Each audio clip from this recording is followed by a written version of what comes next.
சும்மா அந்த காலகட்டம் நான் காலேஜ் படிக்கும் போது அப்பயே சீமான் அவர் களத்துல இருந்த காலகட்டம்னு வச்சுக்கோங்க. அந்த நேரங்களுக்கு முன்னாடியே கூட புகைப்படங்கள் ரிலீஸ் ஆயிருச்சு, கொஞ்சம் வெளியே இருந்த டைம் வச்சுக்கோங்க. நான் என்ன கேட்கறேன் அப்படின்னா 2005 2006 இந்த புகைப்படம் வச்சுக்கோ, ஹார்ட் டிஸ்க் வாங்கி கொடுத்தேன்னு சொல்றீங்க, உனக்கு தான் அறிவு கடை இருக்கு. ஏன் அந்த நேரத்தில் ஹார்ட் டிஸ்கோட அதிகபட்சம் இருக்குல்ல, அது 40 GB இருக்கும். எது கம்ப்யூட்டருக்குள்ள இருக்கிறதே.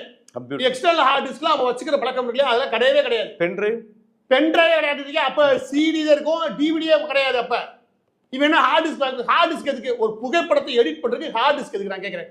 இப்போ எந்த அளவுக்கு உங்களுக்கு டெக்னாலஜிக்கல் அறிவு இருந்தா ஒரே ஒரு புகைப்படத்தை எடிட் பண்ணி கொடுக்கறதுக்கு ஒரு ஹார்ட் டிஸ்க் கொடுத்தாரா நான் கேட்கிறேன். என்ன மாதிரி பொய் சொல்லிட்டீங்க, பொய் சொல்லு கிளம்பிட்டோம். இப்போ என்ன வேணா பேசலாம்ல, என்ன வேணா பேசி தெரியுமா, வாயில வந்தாலும் பேசுவோம். இப்ப சமீபத்துல இந்த சீமானோட நடவடிக்கை பிடிக்காம அவருடைய கட்சியில இருந்து தினமும் நிறைய பேர் மாற்று கட்சிக்கு போறாங்க. இன்னைக்கு கூட ஒரு 3000 பேர் திமுகல போய் சேர்ந்திருக்காங்க. 3000 பேர் பிரிச்சு கேட்க வேண்டியதானே, கொஸ்டின் கேட்க வேண்டியதானே, யார் யார் எங்கேருந்து வந்தீங்கன்னு. அது வரைக்கும் எங்கேருந்து வரணும்னு தெரியாது.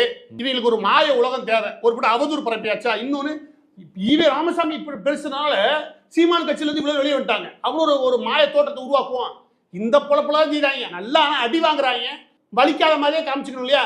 அதுக்கு இந்த 3000 பேர் வந்து சேர்த்துட்டாங்கன்றது. அதுல சில பேர் சீமான் அவருடைய கட்சியில இருந்து வந்திருக்கலாம், நான் இல்லைன்னு சொல்லல. சீமானுக்கு விழுந்த 36 லட்சத்துக்கு மேற்பட்ட ஓட்டுன்றது சீமான்ற ஒரே நபருக்காக விழுந்தது. அவர் பேசக்கூடிய தமிழ் தேசிய கருத்துக்காக விழுந்தது, அவர் பேசக்கூடிய தமிழ் சித்தாந்தத்துக்காக விழுந்தது, அவர் நிற்கக்கூடிய கொள்கைக்காக விழுந்தது.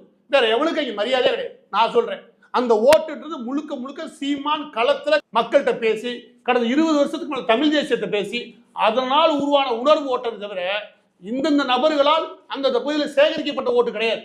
நீங்க அந்த கட்சிக்கு கட்டமைப்பே இருக்காது ஒரு சில கிராமங்கள், ஆனா ஓட்டு விழுவும். ஏன்னா சீமானை பிடிச்சி. எனவே எத்தனை பேர் போனாலும் சரி, போற மாதிரி கணக்கு காமிச்சாலும் சரி, சீமானுடைய ஓட்டு குறைய போறதே கிடையாது. அதுவும் இந்த விவகாரத்துக்கு அப்புறம், ஈவே ராமசாமி விவகாரத்துக்கு அப்புறம் எனக்கு தெரிஞ்சு ஒரு 5-6% ஓட்டு கூடுமே தவிர குறையிறதுக்கு வாய்ப்பு இல்லை. இப்போ 2 நாளாவா பாத்தீங்கன்னா சென்னை முழுக்க வந்து ஒரு போஸ்ட் ஓட்டி இருக்கு. என்னன்னா அண்ட புழுவனோடு இனி இருக்க போவதில்லை, மானங்கெட்டவனோடு இனி இருக்க போவதில்லை. இந்த போஸ்டர்லாம் அப்படிங்க. இந்த போஸ்டர் ஏன் ஓட்டிட்டாங்க? திமுக கொடுத்துருப்பாங்க காசு.